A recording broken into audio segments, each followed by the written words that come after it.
You guys, I have a special guest today. We're going to be talking about beekeeping. And I know that there are a ton of questions about keeping bees and the importance of bees. And that's a large part of our lesson this week is the importance of pollinators.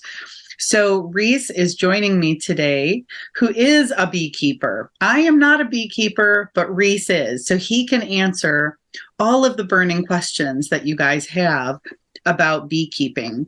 Welcome, Rhys, and thank you for taking the time to do this. Thank you. I'm really excited to dive into my passion. Yeah. Well, I'm excited for you to share your passion with all of the kids at Freedom Kitchen because an important conversation that we're having right now is the source of our food. And the recipe that we made this week is an orange, honey, almond, pistachio cake. And the kids learned that in order to have oranges and honey and almonds and pistachios, we actually have to have bees. So bees playing a really important part of our food supply, yet our bee populations are declining. So you're doing your part in making your deposit into Mother Nature by keeping bees and helping to grow the bee population and bee colonies. What got you interested in doing that? So ever since I was young, agriculture had its voice reach out to me, and it became my calling as I grew up. But essentially, agriculture in itself, what it can do for me and my family and my community, developed a passion within me to seek out more opportunities within that industry. How old were you when you started keeping bees? I actually didn't start keeping my own beehives until I was 21 years old, but I was involved with bees since I was 18 when I went through school lessons at the Career Tech Center. That's when I got first introduced, but it wasn't until 2021 that I first got my first ever colony of honeybees. You were only 21 years old when you started keeping bees. Yes. That's pretty young. And I think that gives hope to our Freedom Kitchen students that this is something that they could do. Yeah, especially because when anybody thinks of a beekeeper, they think of everybody's grandpa or grandmother or somebody that has a more seasoned age and maybe is even in retirement. But yeah, I was lucky enough to get into this area of agriculture at a young enough age to where I have a stronghold on my passion, and it's leading me on a very direct path, and it's great. So how hard was it for you to learn beekeeping, and how did you learn? Beekeeping is now one of the hardest things I feel in agriculture to do, especially with all of the negative consequences that they are faced with. My extent of knowledge that I needed to obtain before I was fully committed to be my own beekeeper in 2021 took a lot of time, took a lot of thought and consideration. I had a very good opportunity when I went through Career Tech Center in high school to develop that. Because of my passion, I dove very deep into the anatomy of bees and how they operate, how they're structured as a colony, as one unit. And then I just had to observe their behavior and change the way I thought based on their behavior so that I can make good decisions on how to best manage some of these colonies that I work with now. But it is ultimately a very difficult thing to do. But if your passion's there, it'll drive the way for a nice experience with the honeybees. I met you at a food event at Michigan State University. Yeah. Are there courses available or maybe any books that you recommend? I did not take any courses in beekeeping. My passion drove me to any opportunity that there was out there in the world, hands-on, firsthand experiences that I could do the observation, that personal growth, and develop that relationship with my honeybees. I would say, unfortunately, didn't take any classes. On the other hand, I was right there with the bees. And I would say that those experiences that I had were my courses. There are courses out there. I know MSU's Institute of Agricultural Technology offers a beekeeping/pollinator course through their 2-year certificate program, which I myself went through, which was a very good opportunity. And I know the Career Tech Center also has a general class that touches bases on the importance and an introduction to beekeeping. So, and that's right at your high school level at a Career Tech Center. I know some high schools have FFA chapters where those kids can develop their skills within those different areas, but there's a lot of avenues to develop your passion if that is your passion, but even just to broaden your knowledge on the very thing that sustains our environment and aids our nourishment for our bodies and everybody else that we know. Did your passion come from a desire for health or for the environment? I mean, what was it that inspired you? I am somebody that holds faith very close to my heart, and I believe that God has put me on this earth for very many reasons. One of those reasons has to do with agriculture. It's the reason I get up in the morning, the community that you can develop within this passion that has been basically called out for me. That is the number one driving force behind why I am involved with these great creatures. I feel like it's an internal calling that just has always been within me and will always be within me, and is what's going to keep me going. Do you think that kids of your generation is aware of the environment and the environmental impact of our choices as you are? I think that people are starting to become more aware maybe than they used to. There is still a lot of misinformation and uncertainty around the topic of honeybees. Like the Bee movie, for instance, it's a show or a movie that kids younger or my age watch. And not to call them out or anything, but there's a lot of misinformation out there. And that's why it's so important to be putting yourself on the front lines with these honeybees and to really surround yourself with a community that knows what's going on. I do believe that there is a good number of people that are aware. It's just a matter of taking the steps now necessary with the information we have to do what's right for the honeybees. I look around my neighborhood and I see the True Green truck pull up and spray chemicals on lawns. Yeah. And my concern is that many people don't understand the ramifications of the choices that we're making. The professionals that we entrust out there to do those things, companies like that, they definitely are aware of parameters of what they're supposed to do. And I do believe that they're doing the very best they can for the customers that they have and to ensure that they're not harming more than they are doing good. I think that we all need to have a little bit of more of a reality check on the truth and the actual nature of some of our habits. And I do think we can do a better job of being more mindful and being better stewards. Yeah, I think it's going to take a change and it starts with your generation. Unfortunately, I believe my generation is too old to make the changes necessary. So I've read that the number one killer of the honeybees is actually lawn, having grass, because there's no food for them. Yep. When we plant a lawn, but there's other alternatives like planting clover that we can still cut with a lawnmower so it doesn't get, like tall weeds. Yeah, just enough to flower out. Yeah. Absolutely.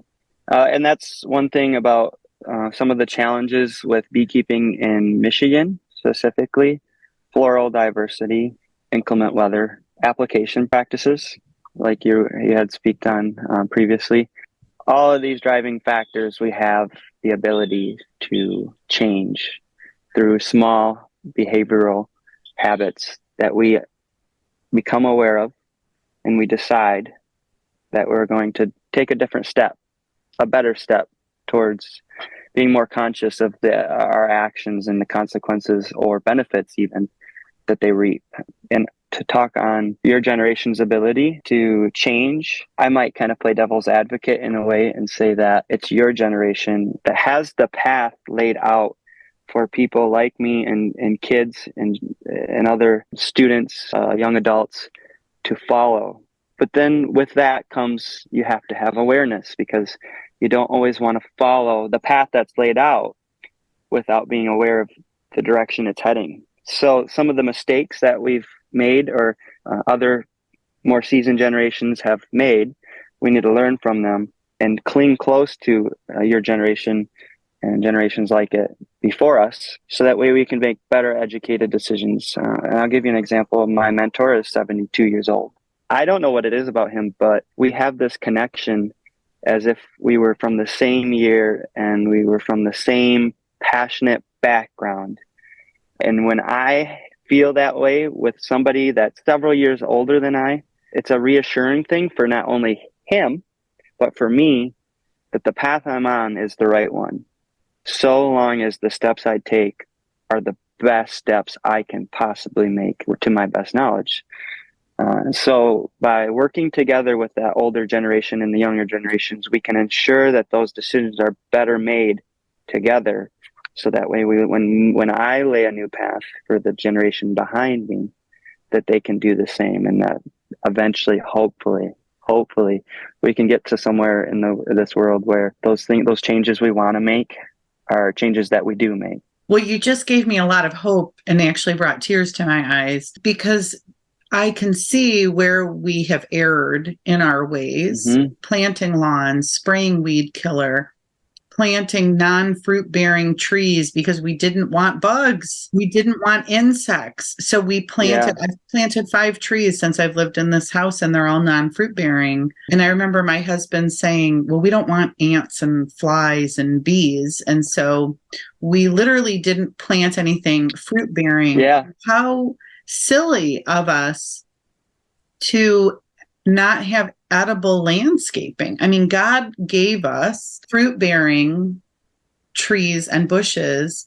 and most people do not have fruit-bearing landscaping. We have what now I see as bare landscaping. It's bare of food. There's a lot of things that I think we're now discovering, but it's really difficult for someone in my generation or an older person to say, oh, well, I've always done it this way, but I'm going to go rip out my lawn.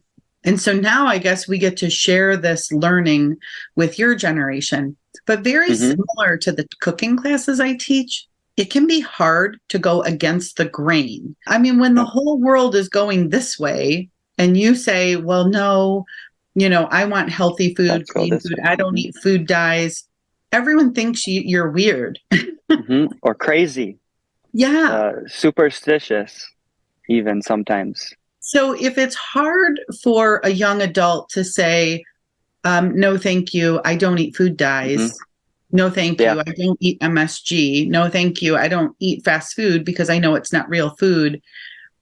And you're looked at like you're crazy. How crazy will you be when you buy your first house and you rip out the grass and you're the only person in the neighborhood who has clover for lawn? I'm actually in the process of getting an apartment and potentially buying the property that I'll be renting. So what you just said is more or less what's going to happen at some point in time, God willing. And if everything else works out, that's the kind of future I'm looking forward to. Not to cut you off, sorry, but that resonates with me completely. So to that point, when I teach Freedom Kitchen, I teach courage, confidence, and creativity.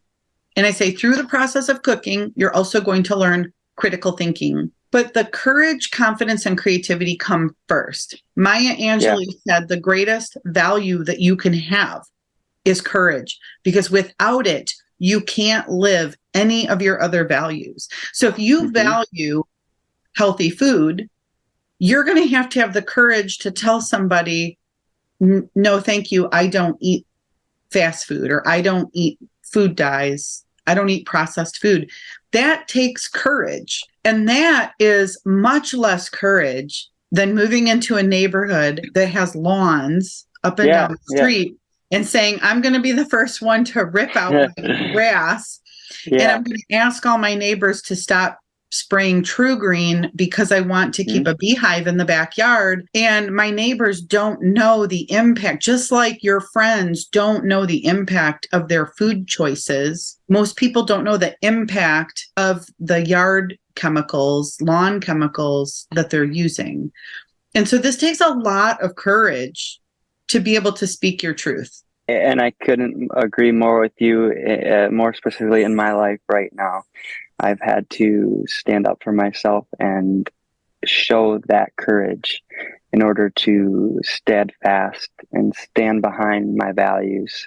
So you said that what we were talking about earlier could have brought tears to your eyes. That it could bring tears to my eyes because it's never been more true. That's the kind of foundation that you're laying out for these kids. And it's going to help feed their passion. My first original passion, what I thought was my passion was conservation for wildlife and nature.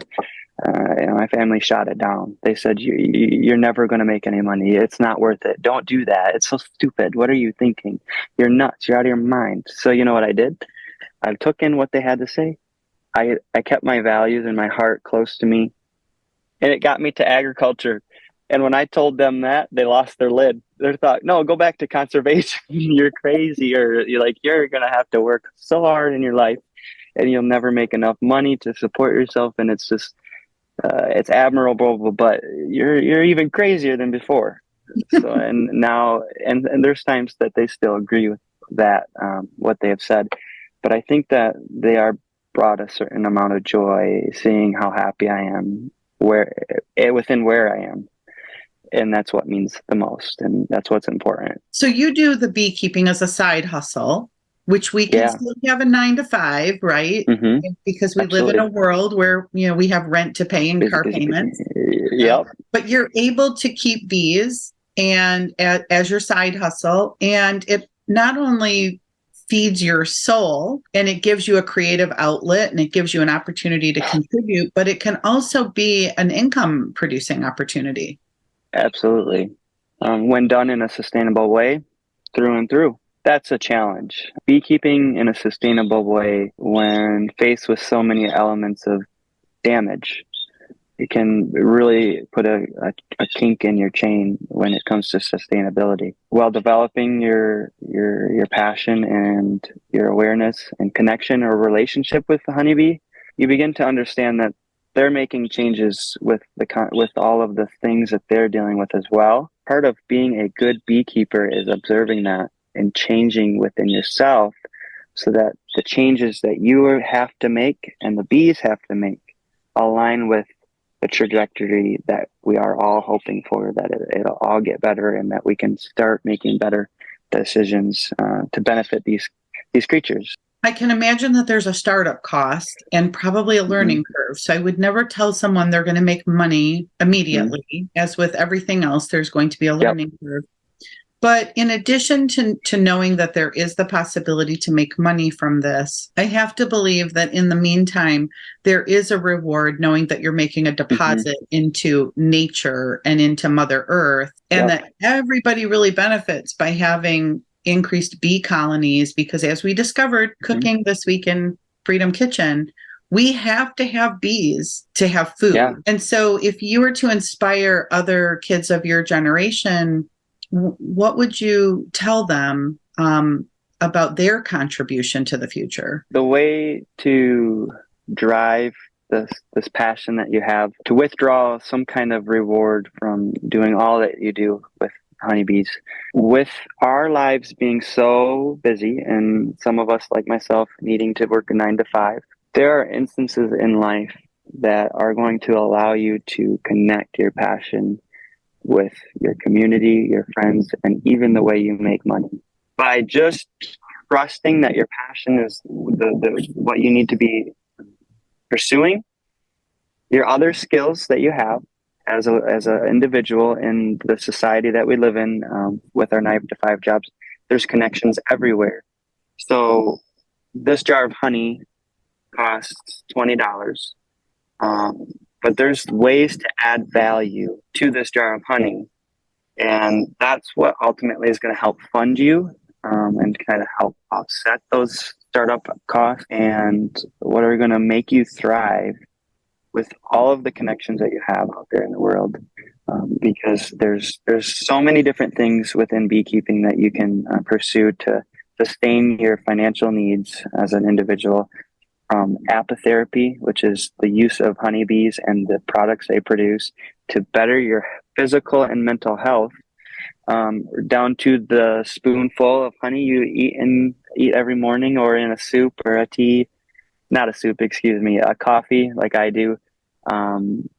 So from here to there, and there's even more side branch opportunities within that scheme of opportunity to just make yourself thrive within the very thing that you're passionate about. So yeah, now I know there's some startup costs. So I made a list of things and I think you have some tools there. because you Mhm. would have to actually buy the beehives, Yeah. right? Okay, what do Yeah. you? So, um, right now I've just got a few things. This is a fraction of all that goes into it. But for the most part, we have our essentials, starting with our hive tool.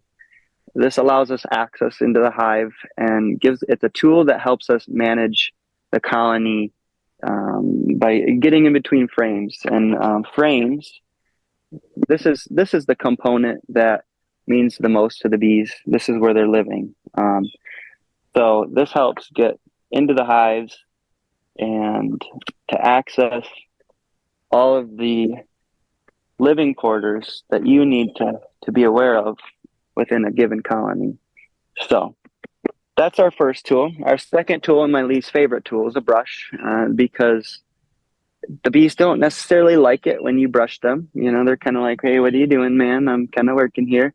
But it does help when extracting honey. Well, that's what this is. This is a honey super. So when you're extracting honey, sometimes you're required to brush the bees up so you don't get them in the honey during the extraction process.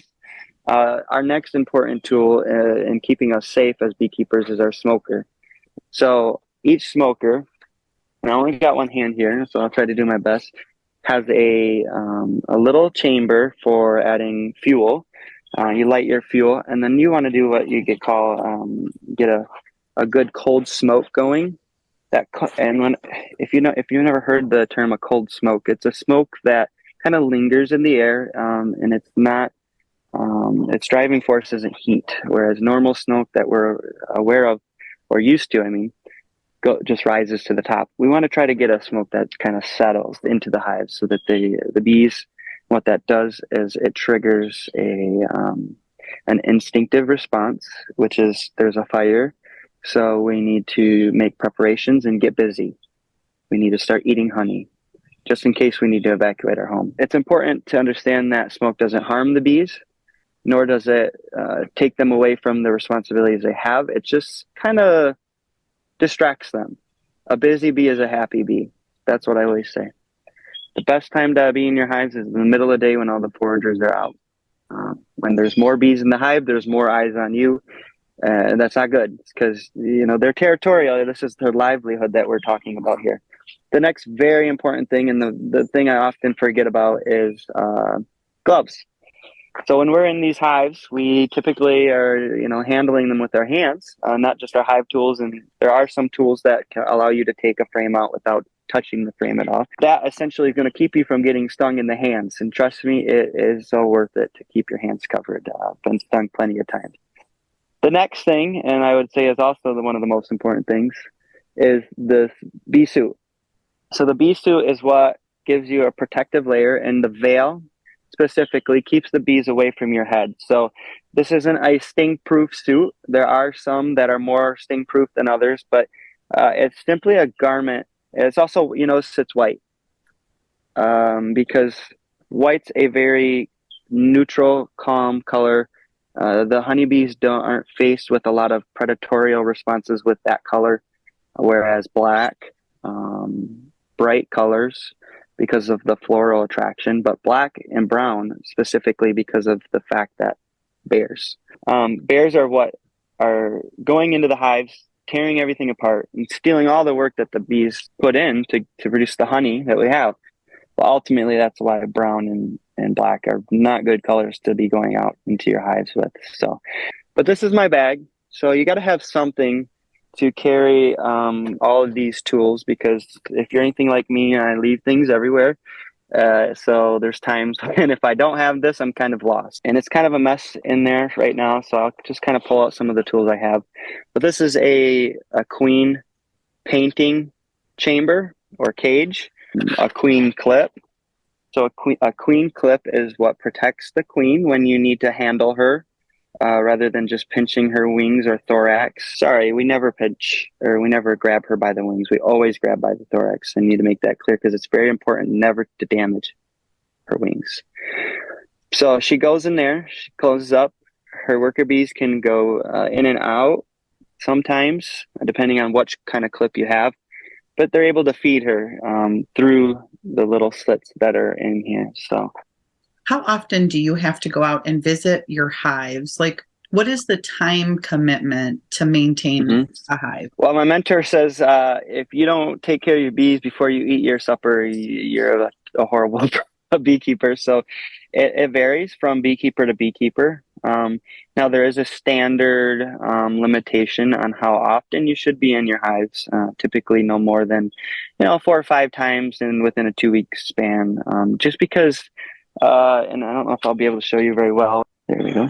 So this is propolis and a little bit of honey and wax, what have you. What this is a sticky substance that the bee produces, and maybe I can even get some of this off to play with it. So it's a sticky substance that the bees use to seal off their hive. So when you're cracking open the hive, you break that seal. So what's important about knowing the service that propolis does is that it keeps everything out that the bees don't want in. If you break that seal too many times, you're allowing for the potential for pathogens and even potential predators to enter the hive, like hive beetle, parara moth, even mites. Now, mites you can't get rid of because of all of the bad practices that we have practiced, essentially. So just the resistance in mites has become strong, making it harder for the bees.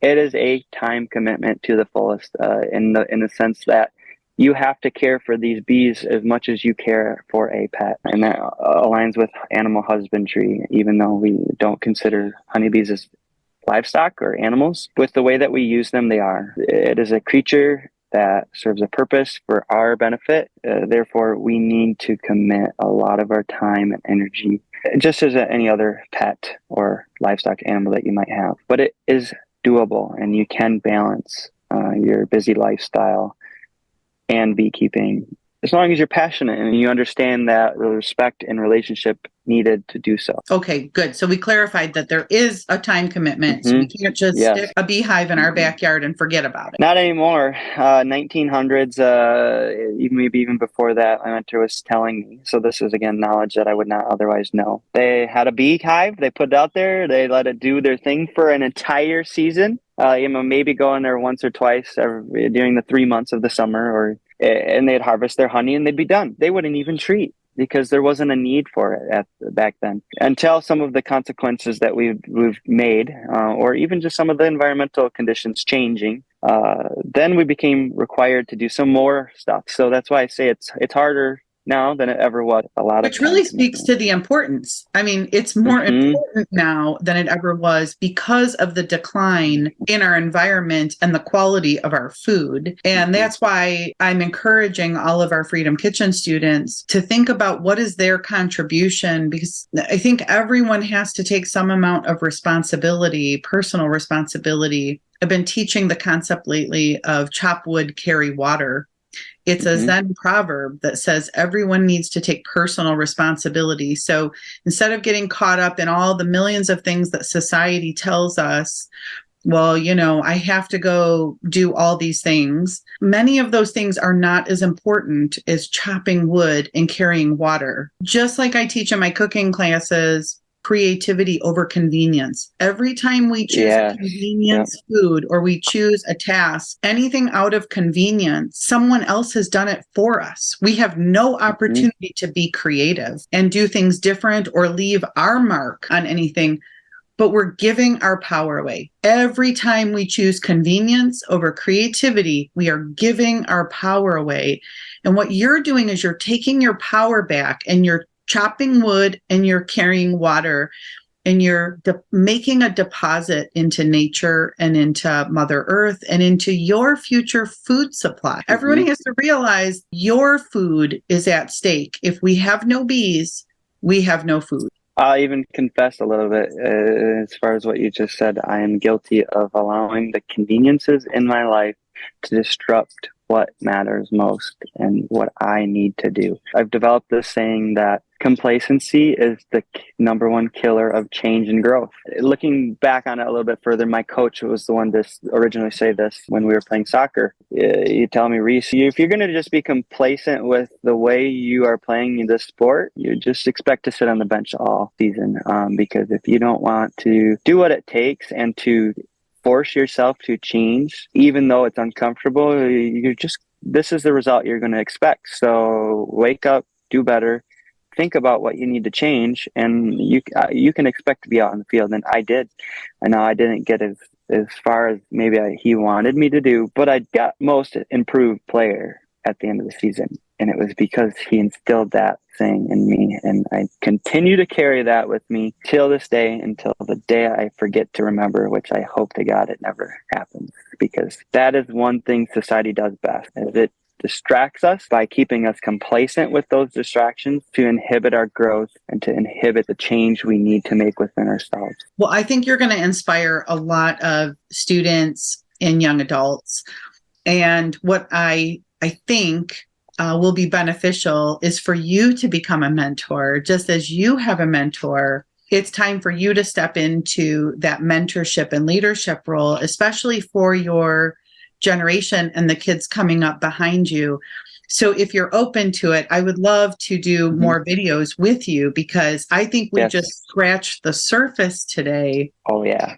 Of what you could share and how you could inspire. And so I think that the next question people would have is, well, what does it look like to set up a hive? Can you show us? And then probably the next question after that, maybe the first question, is how much money can I make? So maybe we need to do a video on different income streams, different income opportunities, because I think there's probably more than just honey. I think you can make a lot of different products out of the honey and the propolis and even the wax. And the wax. I have candles in my truck that came from my hives. There's so much you can teach the kids. So if you're open to it, then what I'll commit to all of our students right now is that this is the first in what is probably going to be a series of videos for you guys to learn. And maybe Rhys will actually become your mentor in the future as he begins teaching more and more kids how to become beekeepers. Rhys, do you have any parting words today for the students? I would just say that I'm here to inspire, to teach, to lead, and I am more than willing to walk this journey with you guys as students and with you, the instructor, to develop these burning questions and to answer them, so that way we can keep making positive changes, small changes, which is important, because we don't need to tackle on the whole world all at once. So that way, once the change and the result of change is right there in sight, I really look forward to working with you guys in the future. I'm really excited to show you what it takes to get a beehive set up, because I can more than happily do that. Well, that is super exciting. This was super informative. I'm going to go ahead and process this video. I'll get this rendered and share this out to our students. You and I will continue to work on the next video in the series, because you've piqued my interest. I know you're going to inspire many, many students. And I'm just so thrilled to have met you, because you give me hope, Rhys. When I see a 20-year-old who's interested in the environment and doing their part. We don't need to tackle the world, right? None of us are responsible for all of it. It might be teaching cooking classes. It might be teaching beekeeping. It might be teaching animal husbandry. We all have a part. I am so inspired by you. I have been since the day I met you, and I look forward to seeing everything that you can do to help the next generation.